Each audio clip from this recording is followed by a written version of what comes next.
the Dalmore 50 years old. It was born on the 31st of December, 1966. And I've been looking at these casks from 1966 for many years. So it starts its life in American white oak. American white oak from the Ozark mountain range of Missouri, 40,000 square miles of natural forest. And when you mature whiskey, and that's the majority will be matured in American white oak, you can expect to get floral notes, charming notes, elegance, finesse, that are generally fairly light. But when it comes to Dalmore, we must do something different. We must take it to another level. And that level will go to Spain, Jerez de la Frontera.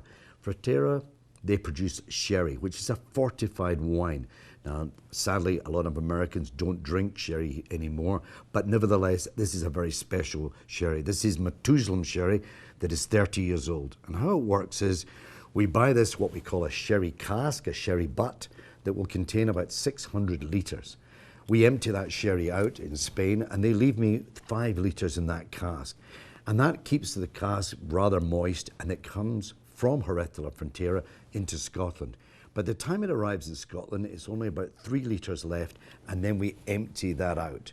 But 10% of the pores of the wood contain the sherry. So when we took our 50 years old, we left it there for many, many years. It draws that goodness from the pores of the wood and gives it another new dress. Now, quite often in my presentations, I'll say to a lady, what is your favorite color? I mean, is black your favorite color? You would think so from my wardrobe, but no, probably blue or purple. Blue or purple. So these colors suit your personality, enhance your beauty. Well, that's the same with what I must do. They must get these casks that are compatible. So the Methuselah sherry, being 30 years old, is totally compatible. But then we brought it out, and then I said, yeah, that's developing in the right way. Then I transferred it into Graham's Port Colheita, 1938. And I left that for about 4 or 5 years, nearly 6 years actually, by the time I'd finished with it. But what the port draws from that is a sort of plummy, rich note. So when I was looking at it, I had the lovely chocolate orange there that was brought, and the marzipan, and the hazelnuts, and then these plum notes came in. But then I thought, why don't we just try and finish it in the cask of celebration, and that's champagne. But when I started doing my research and started going and visiting the various champagne houses, very few companies have actual maturation left in their casks. So I got across and managed to get Henri Jurot, who goes back to 1625, and they managed to give me 2 barriques, 2 casks, that previously contained the vintage to 2015. Now this was made up of 100% Pinot Noir, because they own lovely vineyards in A and Champagne.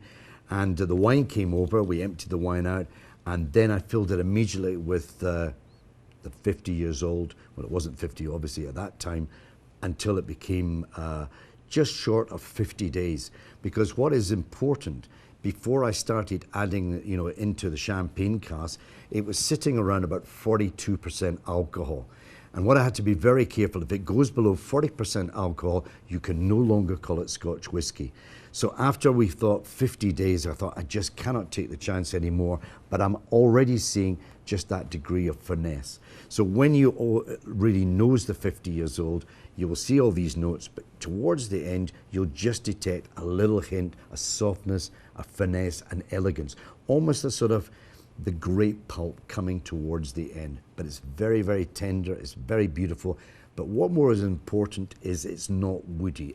Because if you'd been in prison for 50 years, you'd be pretty affected by the prison. Well, this is now refreshed with the port, with the sherry, and now with, of course, the champagne. So it is really unique in that way, and that's why 50 bottles, to my mind, are beautiful in every way.